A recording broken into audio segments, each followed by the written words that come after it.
देश के अलग अलग शहरों में धार्मिक पोस्टर को लेकर नया विवाद शुरू हो गया है। हमारे सहयोगी समीर अब्बास ने असदुद्दीन ओवैसी से इसको लेकर सवाल पूछे, आइए सुनते हैं।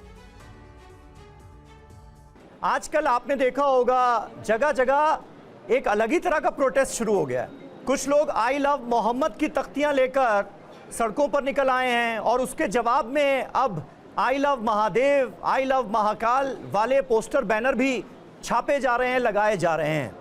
क्या आपको लगता है कि बिहार तक ये जो प्रोटेस्ट है ये आने वाले वक्त में पहुंच सकता है, कुछ चुनावों पर भी इसका असर पड़ सकता है, या फिर ये जो प्रोटेस्ट हो रहा है इसे आप कैसी नजर से देखेंगे? ये क्यों हो रहा है? देखिए, अगर कोई भी कोई पोस्टर निकालता है अपनी आस्था की बुनियाद पर जिसमें कोई अनलॉफुल काम या वायलेंस की तरगीब या वायलेंस को इनकरेज नहीं किया जा रहा है, तो वो बिल्कुल ही लॉफुल है। अगर कोई लोग, जैसा आपने कहा कि फलां पोस्टर निकाले, बहुत अच्छा है। लोग प्रधानमंत्री की बर्थडे की विशेष पे पोस्टर निकाले, किसको तकलीफ नहीं हुई। कोई लोग निकालेंगे पोस्टर किसी इंडिया अलायंस के लीडर का कि आई लव यू।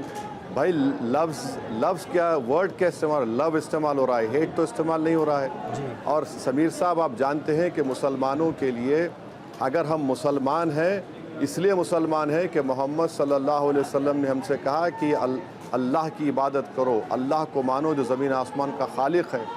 अगर हम मुसलमान हैं इसलिए कि प्रॉफिट मोहम्मद ने हमको बताया सल्लल्लाहु अलैहि वसल्लम ने, और हमको प्रॉफिट मोहम्मद ने बताया कि तुम मुझे सारी दुनिया की हर चीज़ से ज़्यादा मुझे चाहो, ये तो मेरे ईमान का हिस्सा है।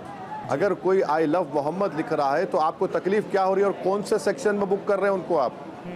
क्या कोई कह रहा है कि वायलेंस करो? भाई, प्रधानमंत्री को अगर लिखेगा आई लव मोदी तो अलाउड है, आई लव कोई दूसरे लीडर का नाम अलाउड है। और जिसके नाम का सदका आप और हम खाते हैं और वो लव लिखेंगे तो तकलीफ़ क्यों हो रही है? आर्टिकल 25 का ख़त्म हो गया फ्रीडम ऑफ रिलीजन।